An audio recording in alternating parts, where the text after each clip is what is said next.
Good morning guys! Ako nga pala si Movie Girl. Ang atin ng kalsada, ang atin yung Lenlen. Tara, samahan nyo nga po pala ako mag-apply sa Move It bilang isang Move It rider. Outfit check nga po muna tayo. At ayan, kasama ko nga ni po pala si Red Master, ang aking baby. Ang Honda Beat ng buhay ko.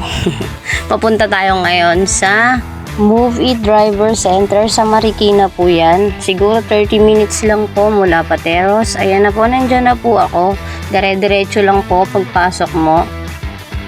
Sa mga hindi po pala nakakaalam, ang Move It po ay powered by Grab. Iisa lang po ang company nila. Ayun po, dire-diretso lang po ako dyan. Sabihin mo lang po sa guard, mag-a-apply ka po as a Move It rider or Grab Food. Pwede po yan. Sobrang babait po ng staff nila dyan. Shoutout po kay Kuya. Siya po yung nag-assist sa akin. Siya po yung nag-parking ng aking motor. Napakalawak po ng parking dyan. At pagdating ko nga ni po pala ay sobrang haba po ng pila. Kasi po alas 8 na ako pumunta dyan. Yung iba alas 6, alas 5. Nandyan na po, nakapila na po. Pero dahil po may nakakita sa akin isang staff na babae po ako.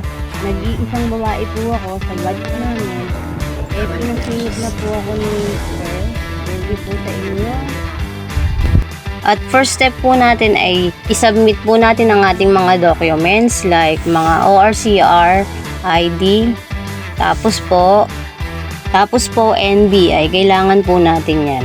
And after po natin na isubmit, pupunta na po tayo sa training center po. Ayan po, nakapila na po kami dyan. Papasok na po namin yung motor dyan. And after po nyan, hahanap po kami ng angkas namin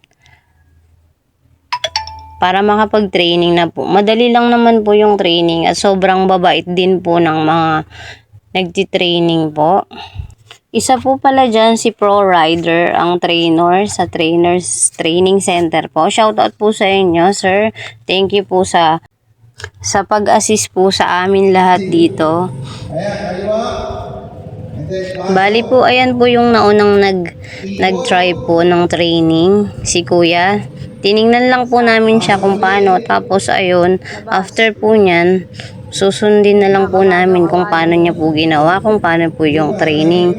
Madali lang naman po kung susunod ka po sa mga sasabihin nila, okay naman po, makakapasa ka naman po.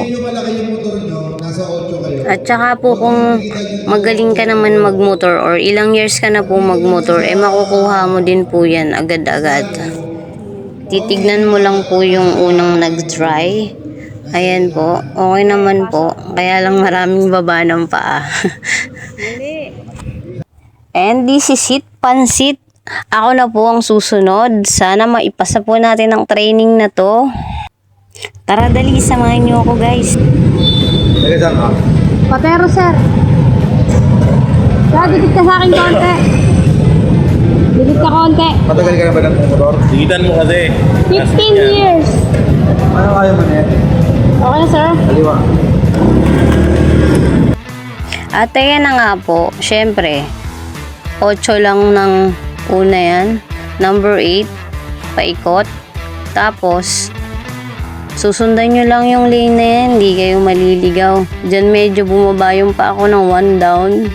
Dahil talagang sobrang gipit na gipit yung aking daanan. Tapos, paikot ulit, number 8 ulit.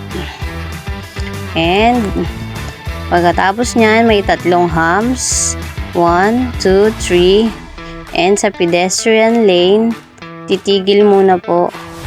And bubusina. And after that, ayun. Tapos, successful na. O, diba? Ang iting tagumpay na ang atin yung Lenlen. Nakapasa yan. Thank you, Lord. Move It rider na ako. At after po ng aming training, ay may konti po kaming briefing sa isang room na kung paano po kami kumuha ng professional license. Dahil po ako nag-apply ng non-pro, ang aking license po, kailangan po muna i-professional ang aking license.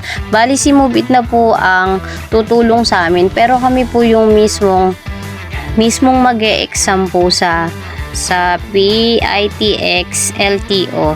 Doon po kami kukuha ng professional. Bali guide lang po sila. And after po nyan, pupunta po kami sa room ng Grab. May konting briefing din po about sa Grab apps, kung paano namin gamitin. At yun lang po. And after po, tapos na po ang aming maghapong training at thank you po sa panonood. Paano ba yan? Bukas naman po ulit. Araw-araw niyo po akong sabayan sa kalsada.